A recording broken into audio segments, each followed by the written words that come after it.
तो hello guys, कैसे सब लोग। तो गैस, क्या आप भी यहाँ से डेट और टाइम को हाइड करना चाहते हो?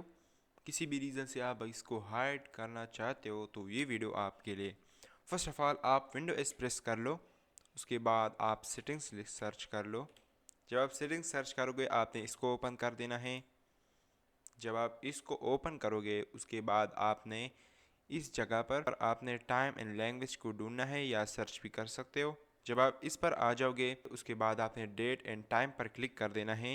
जब आप इस पर क्लिक करोगे इस साइड में ये आप देख सकते, इस पैनल में ये आप देख सकते हो show time and date in the system tray. Turn this off to hide your time and date information on the taskbar. जब इसको डिसेबल करोगे नाउ यू कैन सी जो आपका डेट एंड टाइम है वो हाइड हो चुका है, ये आप देख सकते हो। जब आप इसको इनेबल करना चाहते हो तो आपने दोबारा से इसको इनेबल कर देना है। और यहाँ आप देख सकते हो यहाँ पर ये टाइम दोबारा से आ गया है। तो गाइस आज के लिए इतना ही, हम मिलते हैं नेक्स्ट वीडियो में। Bye bye.